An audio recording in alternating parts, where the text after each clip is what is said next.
आज आपको अभी भी मैंने बताया कि हमारी बहन जी ये 6-7 साल पहले यहाँ आई थी अपने पूरे परिवार के साथ। आज दोपहर से अब आप समझिए सिंगापुर में एक अच्छी लाइफ स्टाइल जीती हैं आप लोग, लेकिन यहाँ की गलियाँ, यहाँ की गर्मी, यहाँ के लोग इसको देख के विस्मित हैं कि अरे ये वही बनारस है जो 8-10 साल पहले हुआ करता था। और तब से लेके अभी तक आप 2 बजे 3 बजे से यहाँ आई हैं इस शहर में, 3 बजे से लेके धीरे धीरे 9 बज गया।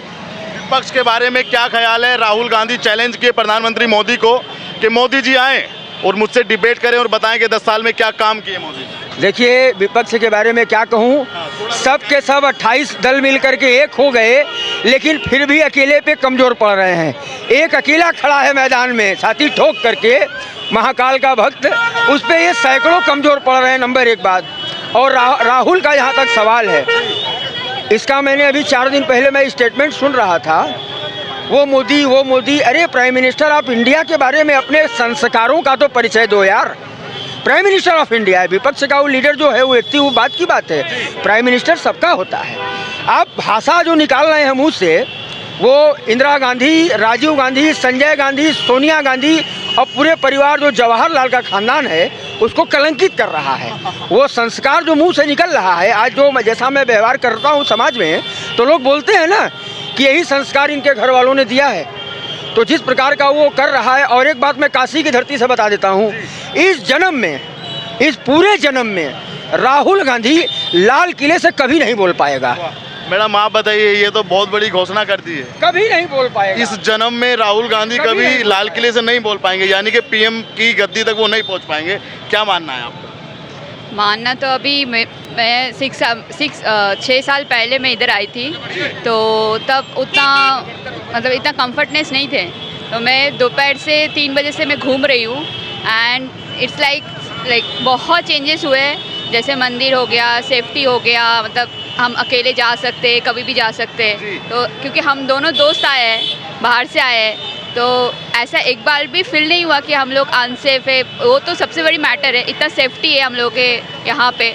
तो मुझे बहुत अच्छा लग रहा है कैसे सब कुछ चेंज हुआ है, क्लीनलीनेस, सब कुछ हाइजीन हर जगह पे। वोमेन मतलब लड़कियों का कुछ मतलब जैसे लड़कियों का शौचालय होएगा, कुछ हो गया, तो वो सब नज़र आ रहा है। And it's so clean and I really love. मतलब बहुत बार आऊँगी, ये तो अभी शुरुआत है, बहुत बार आऊँगी वैसे ही। आप 3 बजे से इतनी भयंकर गर्मी में आप घूमी है यहाँ? हाँ घूमी हूँ, सारे मंदिर, सारे पूजा, सारे दर्शन कंप्लीट हुए हैं। अभी तो मतलब और क्या है, आज पहला दिन है अभी आपका। मतलब आपने बनारस काशी घूमने के लिए गर्मी 3 बजे 2 बजे कुछ नहीं, बस मैंने इनको फ़ोन किया कि हम लोग आ सकते, क्योंकि मैं 6-7 साल पहले आ चुकी हूँ। तो उनसे मतलब पहले 6-7 साल इन्होंने ही हमको दर्शन कराए थे। तो मैं बोली कि अभी वैसे क्या अपडेट है, बोले आप आइए फिर बताइए, क्योंकि ये यहाँ पे सब कुछ चेंज हुआ है। फिर यहाँ पे जैसे मंदिर तो इट्स लाइक ऑसम, बहुत ही अच्छा है। क्लीनलीनेस, हाइजीन, सब कुछ बहुत बढ़िया है। क्या लगता है प्रधानमंत्री मोदी यहाँ के सांसद हैं, यहाँ की सीट से, और आज वो नामांकन भी कर दिए यहाँ से, तो तीसरी बार वो यहाँ से सांसद बन जाएंगे? हाँ बन जाएंगे। अगर ऐसे ही डेवलपमेंट रहा तो ऑब्वियसली दैट इज, मतलब यहाँ पे मोदी जी को मुझे लगता है कि ऐसे कोई MP MLA ऐसा कुछ नहीं देखते, अपना घर का बेटा समझते हैं, ऐसे ही मतलब जैसे फैमिली मैन होता है ना, वैसे ही समझते हैं बनारस में। हाँ बनारस में, क्योंकि हर जगह तो मतलब जहाँ पे जा रहे हैं वहाँ पे हर हर मोदी, जैसे हर हर महादेव वैसे हर हर मोदी सब बोलते हैं ना। तो इट्स लाइक मुझे लगता है कि इट्स लाइक आप देख सकते हैं, मुझे बोलने की ज़रूरत नहीं है। PM बनने की दौड़ में भी है इस बार, तीसरी बार ही, तो प्रधानमंत्री भी बन जाएंगे? हाँ सिर्फ तीसरी बार, मतलब अगर ऐसे ही काम करते रहे तो तीसरी बार, चौथी बार, इट्स लाइक मतलब ऑडियंस उनको चाहते हैं, मतलब जनता उनको चाहते हैं, तो ऑब्वियसली। और भी तो पार्टियां हैं, चाहे वो कांग्रेस है, कांग्रेस में राहुल गांधी हैं, समाजवादी पार्टी, वो सब एक हो चुके हैं मोदी को रोकने के लिए। वो कह रहे हैं कि मोदी गलत कर रहे हैं देश के साथ। क्या साफ सफाई गलत है? नहीं ना। तो साफ सफाई अगर अच्छे है तो ये जो सवाल आपने पूछा कि विपक्षी पार्टियां, खासतौर पे समाजवादी पार्टी को लोग, आप वाले और कांग्रेस वाले, जो इस प्रकार का उल जलूल उटपटांग बयान दे रहे हैं, सबसे पहले मैं आप पार्टी के बारे में आपको बताना चाहता हूं कि ये एकाएक रामलीला मैदान में अन्ना हजारे के पलंग के पास एक छछूंदर जन्म लिया 2014 में। जिसका नाम था अरविंद केजरीवाल, ठीक है। उस समय कांग्रेस का करप्शन इतना चरम पे था, 2G घोटाला, 3G स्पेक्ट्रम घोटाला, कोल घोटाला, पता नहीं घोटालों का अंबार लगा था दिल्ली में। यूपी का हाल, समाजवादी ने पार्टी ने पूरे यूपी को चौपट करके रखा था। मुख्तार अंसारी, अतीक अहमद, ईमानदार डिप्टी एसपी शैलेंद्र कुमार सिंह को बेइज्जत किया मुलायम सिंह यादव ने। 2 बजे रात, आधी रात को घर में 2 ट्रक PSC भेजा। ये लोग संविधान और लोकतंत्र की बात कर रहे हैं, घनघोर आश्चर्य है। जो सुप्रीम कोर्ट से चोर घोषित है, बिहार का पूर्व मुख्यमंत्री लालू प्रसाद यादव, सुप्रीम कोर्ट ने चोर घोषित किया है, उसको लिखित किया है। और सम्मान देखिए साहब कि उसका लड़का न्याय यात्रा लेके चल रहा है। दिल्ली हवाई अड्डे पे कोकीन के साथ पकड़े जाने वाला राहुल गांधी बनारस के लोगों को नशेड़ी बताता है। अभी तो 20 दिन पहले आया कि बनारस के लोग दारू पी के लौट रहे थे रात में 10 बजे। 7 बजे वो व्यक्ति यहाँ से निकल गया और 10 बजे पहुँचा वायनाड, और वहाँ जाके उसने ट्वीट किया कि बनारस के लोग, मैंने देखा कि युवा शराब पी करके लौट रहे हैं।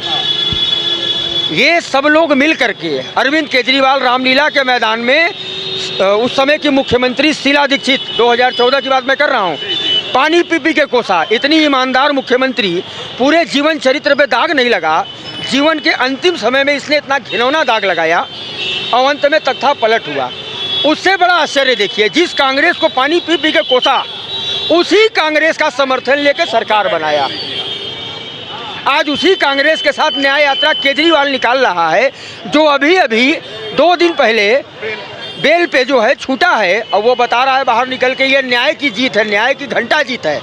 सुप्रीम कोर्ट ने कहा 6 शर्त लागू की है, 6 शर्त केजरीवाल के ऊपर कोर्ट ने लगाया है। आप देश छोड़ सकते नहीं, आप सचिवालय जा सकते नहीं, आप सरकारी फाइल न छू सकते हैं, न सिग्नेचर कर सकते हैं। आप अपने मामले जो शराब घोटाले का चल रहा है, इसके बारे में पब्लिकली कुछ नहीं बोल सकते। और भी 2-3 शर्त लगाई है। ये अरविंद केजरीवाल की बात मैं बता रहा हूँ। जी। मैडम, आप ये बताइए, क्या लगता है आपको कि ये जो विपक्षी एक हुए हैं, जो भी अपोजिशन है मोदी के लिए, क्या वो सब मिलकर मोदी को हरा देंगे? वो तो वक्त बताएगा। आपको पॉसिबल लगता है, या मोदी जी ने इतना काम कर दिया कि नहीं वो इम्पॉसिबल है आज के समय में? मतलब एक बात है, action speaks louder than words. Okay, so हम लोग एक्शंस पे बिलीव करते हैं, तो Modi ji already always in action, so action always speaks louder than words, so obviously. क्या लगता है आपको, और क्या क्या बदलता देखा आपने भारत की छवि पिछले 10 सालों में, चाहे वो विदेश हो चाहे वो भारत हो? एक तो मुझे बहुत अच्छी लगती है कि जैसे डिजिटल पेमेंट है, तो इट्स लाइक आप 10 रुपये का 20 रुपये का कुछ भी, जैसे मान लीजिए मैं अब टोटो में जा रही हूँ, ठीक है, तो उसका पेमेंट भी आप कर सकते हो, ऑनलाइन कर सकते हो। That's very good for everything. And और काफ़ी, जैसे कि मान लीजिए थोड़ा, मतलब जैसे पासपोर्ट की इश्यूज़, जैसे पासपोर्ट पावरफुल हो गई इंडिया की, there are so many things, right. So ऐसे ही काम करते रहिए तो ऑब्वियसली जीतने तो। आज फॉरेन में भारत को किस विज़न के साथ देखा जाता है, या मोदी जी को किस तरह देखा जाता है, या भारत को किस तरह देखा जाता है? एक पावरफुल कंट्री और एक powerful minister? It's not powerful, it's more than powerful, it's like a booming country, like मतलब होता है ना कि निकाश, राइजिंग कंट्री। अभी इंडिया आगे 10 साल या फिर 20 साल में मतलब जो लेवल पे जाने वाली है, तो होप करते हैं कि मोदी जी रहेंगे तो और भी बहुत अच्छे काम देखने को मिलेंगे। और it's rising country for everyone. अच्छा, आप इंडिया से हो, अच्छा, that recognisation is like much more appreciated, that's the thing. Border को सुरक्षित मानती हैं आप, हमारे जो बॉर्डर हैं और देशों से लगते हुए? हाँ, वो तो है, बॉर्डर सेफ्टी है। बॉर्डर सेफ्टी है। पहले भारत में अनाउंसमेंट होता था कि कहीं पे भी बम हो सकता है, किसी लावारिस चीज़ को ना छुएं।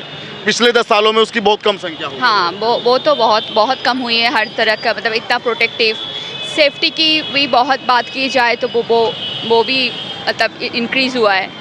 और हर तरीके से आप देख रहे हो कि जैसे मतलब मैं बनारस आई हूँ इतने साल बाद, तो मुझे बहुत अच्छा लगा कि सब कुछ मतलब एक तो जो कि आपको प्रॉपर घाट से एकदम डायरेक्ट मंदिर, सारी सुविधा, ये तो मतलब अगर ऐसे ही सारे चीज़ें यहाँ पे मैं जब गई थी यहाँ पे बहुत एकदम डस्टबिन बहुत गंदगी महकती थी, बट ये मैं देख रही थी कि बहुत चेंजेस हो चुके हैं। तो होप कि और भी अच्छे अच्छे काम होए, तो ऑडियंस जो है और सपोर्ट करेंगे उनको। ठीक है। योगी जी को जानती हैं आप? हाँ, जानती हूँ। कौन है? यहाँ के मुख्यमंत्री। उनके बारे में क्या चर्चा सुनी आज तक, क्या सुना उनके बारे में, थोड़ा बताएंगी एक मिनट में यार? उनके बारे में क्या बता सकते हैं, उनके बारे में लाइक महिलाओं की सुरक्षा को लेकर बहुत काम करते हैं वो। देखिए अभी कितने बज रहे हैं? 9:30 बज रहे हैं, राइट? सो अभी तो मतलब पहले बनारस और अभी के बनारस में दैट्स सो डिफरेंस, क्योंकि मैं 7 साल 8 साल मतलब जितने साल पहले आ चुकी थी, तो मतलब अच्छा अकेले नहीं निकलना है, ऐसे नहीं निकलना है, और ऐसा आप देख रहे हो कि हम दोनों दोस्त आए हैं, सो क्वाइट तो सेफ तो है। क्या जो ये बता रही है कि आज हम दोनों दोस्त आए हैं और सेफ फील कर रहे हैं, ये सच है?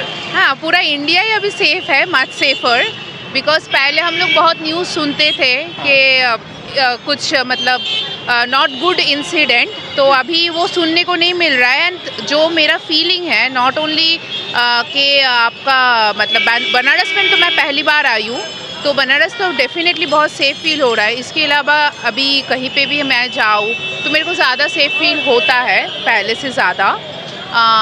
एंड हाँ, जो भी है, आई डोंट नो कैसे हो रहा है, क्या हो रहा है, बट जो भी प्रशासन व्यवस्था है अभी, even the police also, and also the total, it is not about only the political people, the people who are working under them, they are also doing very good.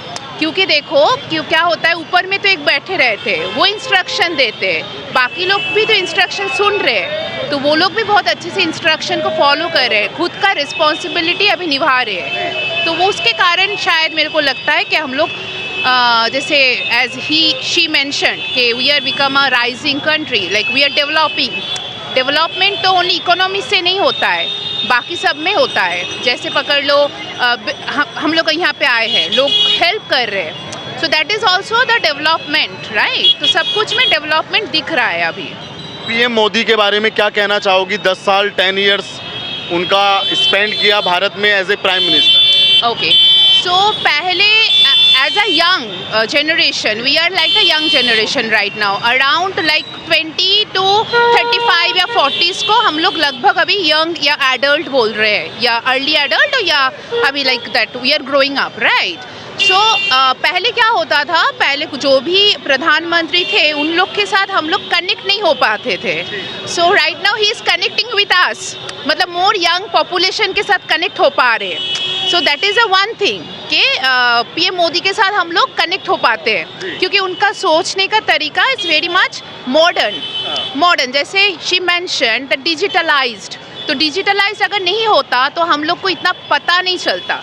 जैसे अभी वाराणसी की खबर आपको पकड़ लो, तमिलनाडु में भी समझ मिलेगा, और वो लोग जान पा रहे, how? Because of the digitalisation. तो जो भी अभी जैसे पीएम मोदी है, he is very much powering over the digital, right? Networking हो, डिजिटलाइज्ड हो, तो इसके कारण तो बहुत ज़्यादा हम लोग कनेक्ट फील कर पा रहे। तो 10 साल से ये तो बहुत हुआ कि पहले हम लोग को पता था कौन पीएम है, बट हम लोग कनेक्ट नहीं हो पाते थे उन लोग से। तो अभी जो न्यू एज पीएम, सो या तो उनके साथ हम लोग कनेक्ट हो पाते हैं। क्या तीसरी बार थर्ड टाइम वो पीएम बनेंगे? तीसरी बार ही हो सकते, चौथे बार तो नहीं हो सकते अकॉर्डिंग टू द लॉ। या एग्जैक्टली, तो तीसरी बार तो डेफिनेटली, क्योंकि अभी जो माहौल है इंडिया का, it is not about the opposition अच्छे है या बुरा है, it's more about opposition is very weak. So right now who is in the ruling, he can only the winning person, क्योंकि उनके साथ जो अपोजिशन है, that person is whoever, I don't know, like whoever, मतलब I don't know, बहुत जन है। सो वो लोग जो भी है, तो they are not that much powerful enough. If they powerful, then it will be very neck to neck, वो जो होता है ना कि एक अच्छा कंपटीशन होता। बट अभी जो ऑपोजिशन है, that opposition is so weak, तो कंपटीशन का कोई बात ही नहीं है, तो जो है वही रहेंगे। लेकिन राहुल गांधी कहते हैं कि हम विदेश से पढ़कर आए हैं, हम ज़्यादा अच्छा डेवलप करेंगे। इट इज़ नॉट अबाउट विदेश से पढ़ के आए हैं, जैसे पकड़ लो हम लोग के पास भी विदेश का डिग्री है, बट अगर आप वाराणसी नहीं आओगे और लोगों के साथ नहीं मिलोगे तो आपको वाराणसी के बारे में कैसे पता चलेगा।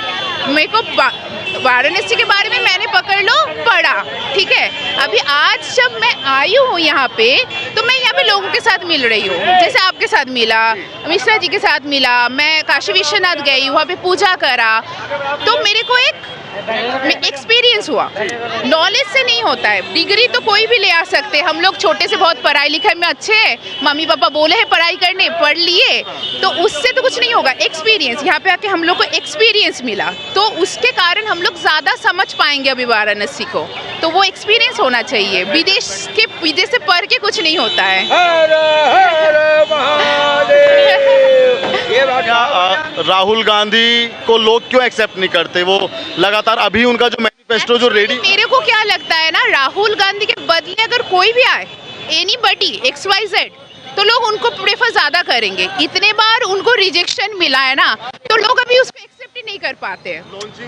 हाँ, तो नहीं होता है, मतलब it's very simple, it is very psychological thing. अगर आपको 10 बार लोग रिजेक्ट कर रहे हैं तो आप 11 बार भी आओ तो रिजेक्ट ही करेंगे। एक इम्प्रेशन क्रिएट होता है, तो उनका जो इम्प्रेशन है तो वो that is not like a very leadership impression. एक लीडर का इम्प्रेशन अलग सा होता है और एक पकड़ लो उनके अंडर में काम करने का एक अलग सा इम्प्रेशन होता है। जैसे आपके ऑफिस में बॉस है तो उनका तौर तरीका, उनको आप बॉस मानते हो, वो लोग अगर काम भी नहीं करेंगे पकड़ लो 5 साल, तो भी आप बॉस ही मानोगे उनको। तो वो बॉस जो कैरेक्टरिस्टिक है, I don't know him personally definitely, so I don't think so he has a bossy character. तो बॉस कैरेक्टर मतलब leadership, it is not boss, leadership characteristic अगर नहीं होता है तो कैरिश्मा नहीं रहता है। तो कैरिश्मा होने से ही एक लीडर बनते हैं, तो मेरे को वही लगता है। तो आपको लगता है कि पीएम मोदी अपना हैट्रिक? डेफिनेटली, हाँ मैं डेफिनेटली। एक बात और कहना चाहूँगा, राम मंदिर को लेकर के जो मुद्दा बनाता जा रहा है, आपको क्या भारत के सारे लोगों को मालूम है कि देश को आज़ाद हुए 75 साल हुआ। राम मंदिर का ये मुद्दा 500 साल पुराना है। इस देश के ऊपर 200 साल अंग्रेज़ों ने राज्य किया और 800 साल के आसपास मुगलों ने किया। ये लड़ाई तब की है। अगर ईमानदारी से बताऊं, मंदिर तो बहुत बनते हैं, बहुत टूटते हैं, बहुत बिगड़ते हैं, लेकिन ये जो राम मंदिर बना 5 सदी के बाद जो बना, मुगलों से लेके अंग्रेज़ों तक में जिस तरीके से इसको प्रस्तुत करना चाहिए एकदम उलट करके प्रस्तुत किया इन लोगों ने। ये एक उत्सव का वातावरण था। 3-4 लाख लोग जो मर गए राम मंदिर में, और जो मोदी जी के जो है अथक प्रयास के कारण संभव हो सका और हम लोग देख सके, इसकी सराहना होनी चाहिए। और राम का जो मंदिर है वो पूरे देश का, न कि वो मोदी जी का, राहुल का या अखिलेश का। सबको इसका सम्मान करना चाहिए। लोगों ने बहिष्कार किया, हमारी संस्कृति का बहिष्कार किया, हमारे सिद्धांतों का बहिष्कार किया। राम भगवान नहीं है, राम एक आदर्श है, राम एक मर्यादा है, राम एक कल्पना नहीं, एक हकीकत है। आप देखिए तो कि एक भाई वन में जाता है, ये सीखने का विषय है। दूसरा साथ साथ हो लिया। अभी नई नई राजकुमारी आई, पत्नी के रूप में माँ जानकी, वो भी साथ हो ली। एक छोटा भाई भरत जब ननिहाल में ये खबर पाता है कि भैया वन चले गए, वो सारा सुख छोड़ के दौड़ पड़ता है। तमाम मनाने के बाद भी वो 14 साल तक अयोध्या में उसी वनवासी की तरह रहे। तो भगवान राम का ये आदर्श हम सबको अपने चरित्र में, समाज में, विपक्ष को ये ठुकराना भारी पड़ेगा। विपक्ष को ये ठुकराना बहुत भारी पड़ेगा। भारी नहीं, जो राम का नहीं वो किसी काम का नहीं।